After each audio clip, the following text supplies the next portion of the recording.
안녕하세요. 유럽에서 축구 소식 전해드리는 축구라리아 채널입니다. 네, 오늘 밤 PSG 파리 낭투와의 리강 30라운드 경기가 있죠. 이미 리그에서 챔피언에 올랐기 때문에 남은 건 쿱드 프랑스 그리고 챔피언스 리그가 있는데요. 그 중에서도 당연히 챔피언스 리그가 중요하죠. 리그 경기는 지난 르하브르전에서 봤듯이 주전들을 대거 휴식을 시키고 교체 선수를 대거 기용했습니다. 거의 하키미만 빼고 전부를 교체했다고 해도 무방한데요. 오늘 밤 낭투와의 경기 그리고 다른 리그한 경기들도 이렇게 챔피언스 리그를 위한 준비용 경기로 이용할 것으로 예상이 됩니다. 그런 흐름에서 오늘 밤 주전조가 60분, 70분 정도를 뛰고 또 이강인 선수와 여타 선수가 교체 투입될 걸로 보이는데요. 또 이어서 토요일날 새벽에 치러질 니스전에서도 이강인 선수 등 다른 선수들이 60분, 70분 정도를 뛰고 또 주전조를 살짝 교체 출전시켜서 그런 사이클을 가져가면서 4월 30일날 수요일 새벽에 이 아스날과의 챔피언스리그 4강 1차전을 대비하지 않을까 그렇게 예상이 됩니다. 우리 이강인 선수는 르하브르전에서의 수비형 미드필더 그 비티냐 대신해서 수비형 미드필더 자리에서 나왔는데요.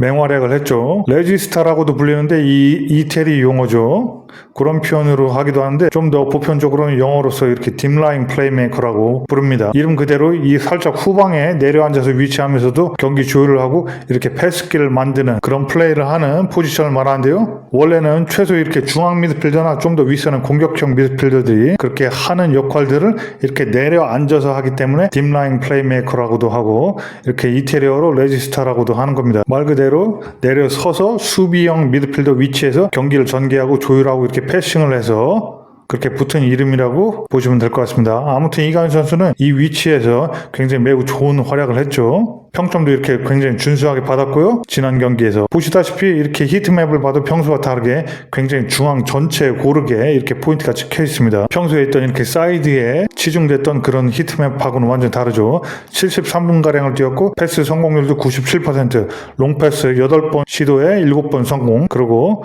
드리블도 3번 시도에 3번 성공, 굉장히 좋은 수치를 보였습니다. 그리고 이렇게 경기 내용에서 보면 탈압박을 해서 상대 압박 전술 전체를 무력화시키기도 했고요. 또 이렇게 압박 벗겨내면서 엄청난 롱패스를 선보이는 장면도 굉장히 많았죠. 이 부분은 단순 공격 전개 이상의 의미가 있는데요. 상대 팀이 이렇게 전체적으로 압박을 해서 볼을 탈취해서 강한 역습으로 나가는 게 상대 팀의 주요 전술이었는데 상대의 압박을 주도적으로 못하게 만들고 이렇게 물러서게 만듦으로써 해서 파리팀 전체가 공격 작업이 굉장히 수월하게 하는 그런 효과를 발휘했습니다. 이런 탈압박이나 롱패스 능력은 비티냐도 못 가진 능력이고요. 이강인 선수가 굉장히 비티냐 상대로 해도 한 클래스 더 높은 그런 수준을 보여줬다고 할 수 있습니다. 팬투표에서도 이렇게 2위를 차지했고요. 현지 언론도 이렇게 롱패스, 창의성에 대해서 굉장히 칭찬이 많았습니다. 근데 이렇게 이례적이라고 표현을 썼는데요. 이례적인 위치에서 뛰었다. 이런 이례적이란 표현은 이강인 선수가 원래 중앙 포지션에 강점을 가진 선수인데 그런 걸 전혀 모르는 프랑스 언론이 얼마나 이강인 선수에 대해서 평소에 관심이 없었는지 무지한지 한국 국가대표팀 경기 하이라이트 자체도 보지 않는 그런 수준의 무지합니다. 그런 걸 또 한번 증명하는 내용이었습니다. 아무튼 이렇게 좋은 내용도 많긴 했지만 약간의 아쉬움도 있었는데요.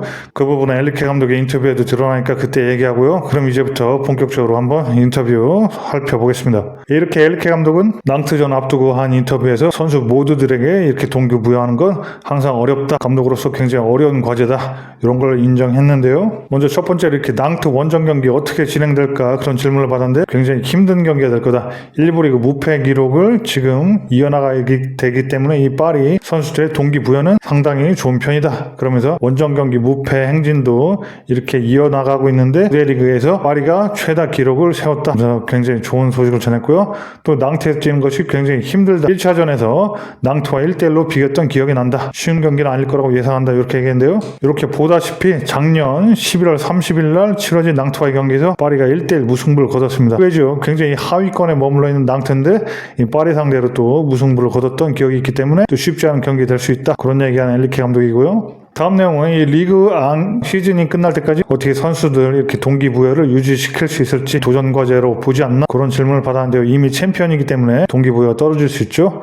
그러면서 답변을 하면 엘리케 감독이 의심할 여지 없이 모든 코치들에게 가장 큰 과제다. 챔피언이 이미 확정이 됐을 때 동기부여 유지시키는 게 그만큼 어렵다는 얘기죠. 그러면서 이런 일은 항상 어디서나 일어나는 일이다. 그러면서 플레이어의 이렇게 상태를 유지시키고 동기부여를 이어나가게 하는 게 굉장히 어려운 일이다. 그러면서 하지만 나는 행운이 있다. 이렇게 우리 선수들이 동기부여가 굉장히 잘 돼 있고 덜 플레이하는 사람도 마찬가지다. 벤치 멤버 교체 자원도 이렇게 굉장히 준비되어 있고 계속 팀을 위해서 일조를 하려고 하는 게 팀을 더 좋게 만든다. 그런 면에서 나는 굉장히 행운이 있는 감독이다. 얘기를 하면서 팀의 상태가 굉장히 동기부여 측면에서 문제없다. 그런 얘기를 했습니다. 다음 질문으로는 이 챔피언스 리그에서는 평소에는 굉장히 로테이션을 많이 하는 엘리케 감독인데 챔피언스 리그에서는 선발 선수 거의 로테이션 교체를 안 한다. 왜 그러냐? 그런 질문을 했는데요. 그거에 대해서 엘리케 감독이 별로 말할 것이 없다. 중요하다고 생각되면 교체할 거다. 그러면서 챔피언스 리그를 위해서 베스트 11을 다른 감독들처럼 사용하는 것뿐이다. 그러면서 우리의 팀의 전체 목표를 달성하려면 거의 전체 16명, 18명, 20명의 플레이가 다 필요하고 모두 다 이렇게 준비되어 있어야 된다. 이런 원론적인 얘기를 하면서 살짝 피해 갔는데요. 사실 엘리케 감독도 별달리 할 말이 없는 거죠. 이렇게 챔피언스 리그에서 굉장히 시즌 말미에 중요한 경기에서 주전조를 내세우기 위해서 평소 선수 교체를 하는 겁니다. 근데 기자가 약간 핵심을 짚은 거죠. 챔피언스 리그에서는 교체 안 하냐? 그러니까 별로 마땅한 답변을 못하고 이렇게 어물쩍 넘어간 엘리케 감독이죠. 챔피언스 리그에서 아무래도 다른 선수들을 이렇게 주전조를 교체하는 건 좀 불안감을 느끼는 엘리케 감독입니다. 다음 질문은 연관된 질문인데요. 그러면 리그왕에서는 이렇게 로테이션 선수 교체를 진행할 때 어떤 기준을 적용하냐 그런 질문을 받았는데요. 고려해야 될 요소가 굉장히 여러 가지 있다. 그러면서 각 선수의 출전 시간, 어떤 팀에서 어떤 팀 상대로 뛰었는지 그런 것도 확인해야 되고 리그왕에서는 낮은 블록으로 이렇게 상대하는 경기를 하는 경우가 많은데 챔피언스 리그에서는 또 다르다. 굉장히 수준이 높기 때문에 챔피언스 리그에서 1시간 경기하는 것과 비교했을 때 차라리 리그왕에서 이렇게 수세적인 상대의 팀을 상대로 경기하는 게 훨씬 더 편할 수가 있다. 그러니까 또 이렇게 경기의 퀄리티나 질이나 상대도 평가해야 된다. 출전 시간만 고려하는 건 아니다. 얘기를 또 답변을 했습니다. 그 다음 질문은 드디어 이강인 선수에 관한 그 질문이고 답변이었는데요. 기자가 토요일날 르하브르전에서 2대1로 승리한 경기에서 이강인을 미드필더로서 매우 특이한 포지션에 배치했는데 그의 활약을 어떻게 평가하나 그를 다시 이 수비형 미드필더 레지스타 딥라인 플레이메이커 이 자리에서 또 볼 수 있냐? 앞으로 볼 수 있냐? 그런 질문을 했습니다. 그러니까 엘리케가 그렇다. 의심할 여지 없이 그가 이런 위치 수비형 미드필더 위치에서 다시 뛰는 모습을 볼 수 있을 것이다. 엘리케 감독이 이강인 선수의 수비형 미드필더 활약을 인정하고 만족스러웠다는 그런 답변이죠. 그러면서 그런 공을 다루는 데 있어서 짧은 플레이와 긴 플레이 그러니까 숏패스, 롱패스 모두 다 뛰어난 기술을 가지고 있습니다. 어떤 패스든지 굉장히 잘할 수 있는 뛰어난 패스 능력이 있다. 이런 걸 짚었고요. 그의 이상적인 위치는 아니다. 그러면서 그가 이 포지션에 들 때는 수비적으로 보상해야 됩니다. 그러니까 이강인 선수가 아무래도 수비적으로는 약간 약점이 있고 그렇기 때문에 이 수비형 미드필드에서 뛰기에는 이상적인 위치나 역할이나 이렇게 자질은 아니다. 하지만 이 위치에서 뛰려면 굉장히 수비적으로 또 헌신한 게 필요하다. 그런 얘기를 했는데요.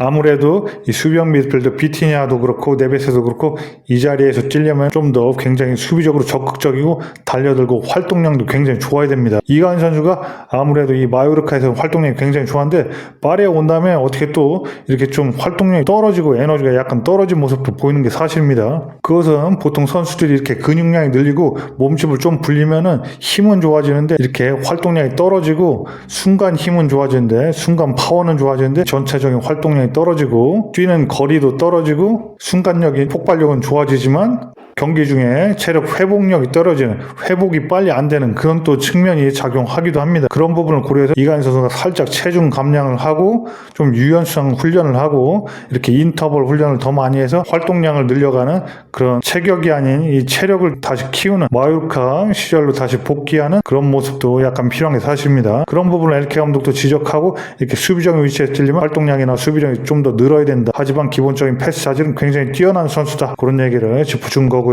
그러면서 그들을 안전지대에서 벗어나게 해야 된다. 자기 감독으로서의 입장에 선수가 한 위치에서만 뛰는 게 아니라 다른 위치에서 멀티 포지셔닝하게 이렇게 밀어붙이는 게 또 감독의 역할이다. 그런 얘기를 또 한 거고요. 이어나가서 자신의 정신적 능력을 이렇게 탐구하기를 선수들이 원한다.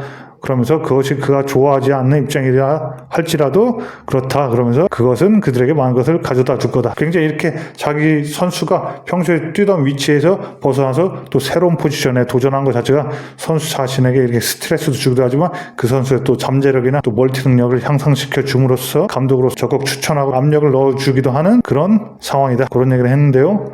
사실 이강인 입장에서는 이 엘리케 감독도 단장 픽으로 데려온 선수가 이강인 선수였기 때문에 굉장히 마요르카에서 측면에서의 활동이나 그런 플레이만 좀 익숙했던 거고요. 프랑스 기자들도 워낙 이강인 선수의 무지에서 찾아보려고 하지도 않았고 이렇게 중앙롤에서의 굉장히 뛰어난 모습을 잘 모르는 게 전반적으로 이 파리에서의 이강인 선수의 모습입니다. 하지만 사실 이강인 선수가 우리 채널에 항상 얘기했고 우리 한국 팬들도 다 아시다시피 굉장히 중앙 쪽으로 올수록 측면이 아니라 중앙으로 올수록 훨씬 잘하는 선수죠. 탈압박 능력, 시야, 그리고 패스 능력, 그리고 중거리 슈팅 능력까지 이런 모든 부분들이 완벽하게 중앙에 부합하는 선수가 이강인 선수입니다. 측면으로 갈수록 이 스피드를 활용해야 되기 때문에 훨씬 더 이강인 선수의 강점을 살릴 수가 없죠. 그렇기 때문에 중앙으로 왔을 때 훨씬 잘한 게 당연한 거고 굉장히 일반적인 견해인데 이게 프랑스에서 보시다시피 프랑스 언론이나 엘리케 감독도 굉장히 이 중앙로를 맡기는 걸 이강인 선수에게 오히려 더 스트레스가 될 거라고 이렇게 아직도 이강인 선수의 무지한 상태입니다. 그러니까 앞으로 좀 더 알아가고 더 활약을 해야겠죠. 만약에 이적을 하지 않고 파리에 머무른다면요. 많은 사람들이 얘기하듯이 이강인 선수에게 좀 더 이적이 더 나은 선택이 될 수도 있겠지만요. 네, 이렇게 이강인 선수에 대해서 얘기한 부분을 언급해봤고요. 끝으로 이 누누 멘데스 선수에 대해서 얘기했는데요. 챔피언스리그에서 높은 수준의 공격적인 성과를 보여줬다. 모하메드 살라도 잘 막았다. 하지만 챔피언스리그에서 가끔 약점을 드러내는데 이 수비 수준을 누누의 수비 수준을 어떻게 판단하냐 이렇게 질문을 받았는데요. 엘리케 감독이 모든 사람은 실수를 합니다. 누누 멘데스는 공격과 수비에 모두 뛰어난데 내가 스페인 감독으로 있을 때도 누누 멘데스를 이 포르투갈 대표로 만날 때도 굉장히 힘든 상대였다. 그러면서 굉장히 좋은 선수니까 별다른 비판을 하고 싶지 않다. 이러면서 물론 단점을 찾으려면 어떤 선수든지 단점을 다 찾을 수 있다. 하지만 누누의 수준은 이미 좋은 편이다. 또 옹호를 하면서 인터뷰를 마무리했습니다. 네, 이렇게 해서 인터뷰까지 전체적으로 다 살펴봤고요. 우리 이강인 선수 관련된 내용도 자세하게 얘기를 해봤습니다. 이 파리는 스케줄상 말씀드린 대로 오늘은 파리 주전조가 이렇게 나올 걸로 예상이 되고요. 아스날과의 챔피언스리그 4강전 대비하면 그렇죠. 또 오늘 밤 경기 이강인 선수 굉장히 지난 르하브르전에서 감독에게도 그렇고 기자들에게도 그렇고 팬들에게도 그렇고 굉장히 좋은 평가를 많이 받았는데요. 오늘 밤 또 어느 시점에 투입되고 어떤 포지션에서 뛰게 될지 또 레지스타 역할, 이 딥라인 플레이메이커 역할로 또 다시 뛰게 될지 관심이 갑니다. 이강인 선수 항상 얘기하지만 이렇게 중앙 쪽으로 갈수록 그리고 앞선으로 이 중앙에서도 더 중앙 아니면 이 앞선 공격형 미드필더 그 위치에 중앙 그리고 점점 더 앞선으로 전진 배치될수록 굉장히 활약이 훨씬 좋아지죠. 이 바보 같은 프랑스 언론은 이강인 선수의 국대 하이라이트도 그조차도 챙겨보지 않는 것처럼 굉장히 이강인 선수의 무지한 그런 평가를 했고요. 사실 앞으로도 별로 달라지지 않을 것 같습니다. 이강인 선수가 경기장에서 직접 어떻게 보여주냐에 따라서 평가가 또 바뀌어지겠죠. 이렇게 오늘 이야기를 많이 해봤습니다. 네, 그럼 오늘 축구라리가 영상 오늘 이 정도로 마치고요. 이야기가 재밌었으면 구독, 좋아요, 공유 부탁드립니다. 특히 구독이요. 그럼 저희는 또 알차고 재미난 소식 가지고 금방 또 찾아뵙겠습니다. 그럼 모두 안녕. 아싸 luego.